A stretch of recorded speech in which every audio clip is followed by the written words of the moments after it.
خواجہ جی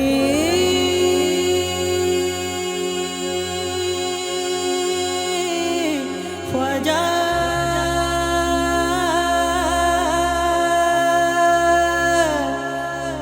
خواجہ جی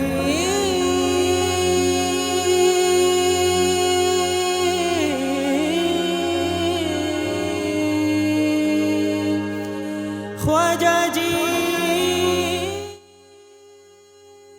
محمد بن قاسم کے سندھ میں آنے کے بعد تقریباً ہر صدی میں مسلمان آتے رہے ہیں اور اسلام کی دعوت عام کرتے رہے. انہیں اللہ کے بندوں میں سے ایک سلطان الہند حضرت خواجہ معین الدین چشتی رحمۃ اللہ تعالی علیہ کا بھی شمار ہوتا ہے، جنہوں نے بہت ہی کم وقت میں اپنے علم، عمل اور مخلوق خدا کے ذریعے غیر مسلموں کے دلوں میں گھر کر لیا. آپ کے کردار و تعلیمات سے لوگ اتنے متاثر ہوئے کہ ہندوستان میں جوق در جوق غیر مسلم دارا اسلام میں داخل ہوئے. آپ رحمت اللہ تعالی علیہ 15 برس کے تھے کہ شفقت پدری سے محروم ہو گئے. اسی اثنا میں مشہور بزرگ حضرت ابراہیم قندوزی رحمت اللہ تعالی علیہ جو مجذوب بھی تھے کی توجہ سے طلب حق کا جذبہ پیدا ہوا. چنانچہ وطن عزیز کو خیر بات کہہ کر تحصیل علم کے لیے سمرقند و بخارا کا سفر اختیار کیا. پہلے قرآن حکیم حفظ کیا اور پھر علوم دینیہ کی تحصیل و تکمیل کی. اس زمانے کے ممتاز علماء سے قصب فیض کیا. سمرقند سے نکل کر عراق کی طرف روانہ ہوئے اور نیشا پور کے قریب قصبہ ہارون میں مشہور بزرگ حضرت شیخ عثمان ہارونی رحمت اللہ تعالی علیہ کی خدمت میں حاضر ہو کر شرف بیعت حاصل کیا. آپ 20 سال تک حضرت عثمان ہارونی رحمت اللہ تعالی علیہ کی خدمت میں سلوک و طریقت کے منازل طے کرتے رہے اور سفر و حضر میں ہر طرح کی خدمت بجا لاتے رہے. 20 سال بعد حضرت خواجہ ہارونی نے مکہ مکرمہ میں آپ کو خرقہ خلافت عطا فرمایا اور آپ کی مقبولیت اور آپ کے حق میں خدا اور اس کے رسول صلی اللہ علیہ وآلہ وسلم کی بارگاہ میں دعا فرمائی. اس کے بعد آپ نے قصب روحانی کے لیے مختلف مقامات کا سفر کیا اور متعدد بزرگوں سے ملاقاتیں کی. آپ رحمت اللہ تعالی علیہ نے